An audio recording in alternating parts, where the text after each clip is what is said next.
Welcome back. If you're a drinker, we hate to be the ones to break some sobering news to you, but a major new study says no amount of alcohol is good for your overall health, not even that cheeky glass of red wine you might be holding as we speak on a Friday evening. A survey in the Lancet Medical Journal says the overall risk of liquor outweighs any known benefits. It says alcohol accounted for nearly 1 in 10 deaths in people between the ages of 15 and 49. That data was recorded in 2016. Across all age groups, alcohol was associated with 2.8 million deaths that year. This is, of course, big news for drinkers, but does it really mean that the glass is half empty? To get to the bottom of that glass, let's speak to Dr. Richard Harding, a former government advisor and chairman of the group Drinkers' Voice. Thank you very much for being with us. So I'd like to hear, first of all, your thoughts on this study that alcohol isn't good for you in any amount whatsoever. Well, what this study concludes is that there's no benefit to alcohol consumption at any level of consumption. Globally, taking a global approach in the way it is consumed today. That's the conclusion it reaches. What would be a mistake, I think, is to draw any conclusion about the relevance of this to giving advice to any consumers in any individual country. And there are a number of reasons for this. The data source is absolutely huge. It's 694 data sources from 195 countries. And they fed the data into a mathematical model and came up with this conclusion.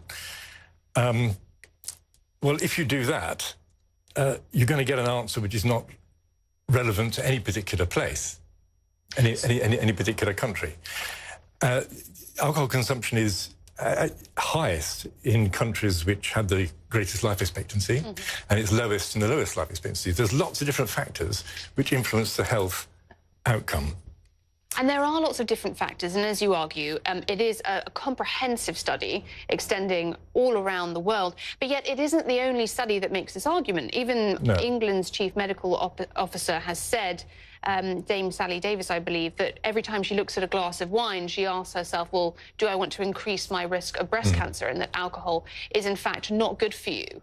So why is there so much disagreement within the medical community? For example, in contrast to something like cigarettes, where people have a fairly cut and dry idea of the fact that it's always detrimental to health. Why is there so much dispute when it comes to alcohol? Well, I mean, the UK guidelines were a result of a mathematical model as well. They used to model. So what's wrong with mathematical models? Well, the way public health advice is normally formulated is you take observational studies on the effect of different lifestyle characteristics on the outcome of mortality or disease. So, so you're looking for characteristics where people live the longest or have the lowest prevalence of disease. That's why we're encouraged to exercise regularly, not to smoke, have a healthy diet, eat lots of fruits and vegetables. If you carry out the same exercise with alcohol in Western countries, European countries and UK and the States, you can draw upon an enormous number of studies dating back nearly 50 years, which are highly consistent, which show a J-shaped relationship between disease outcome and consumption. And you get, with moderate regular consumption of alcohol, you see a drop in risk for coronary heart disease, for ischemic stroke, for diabetes. In the last 20 years, you've seen evidence for a protective effect for moderate consumption, for dementia and Alzheimer's disease. Okay, and that even survives when you come to the all-cause mortality, which is death from all causes. Yes, and so that would be according to some studies. And does it matter, though, what type of alcohol people drink? So our viewers who might be having a glass of wine now, is there a distinction to be made between whether or not you enjoy a glass of wine, which I understand has resveratrol and other beneficial compounds, versus a sugary drink or a heavy spirit? Does it matter what you drink? In terms of the cardiovascular benefit, it's certainly the alcohol that's doing the job. There might be additional benefit in the antioxidants in wine, as you say. Equally important to the quantity you drink is a pattern of drinking.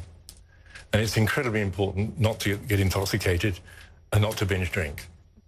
But this body of evidence over this long period of time has clearly shown that people in Western society who drink moderately and regularly tend to have longer and healthier lives than either heavy drinkers or abstainers. Right. And that message is lost here. But the other thing in this study which they've done, which they really shouldn't do, is they've mixed together acute and chronic harms.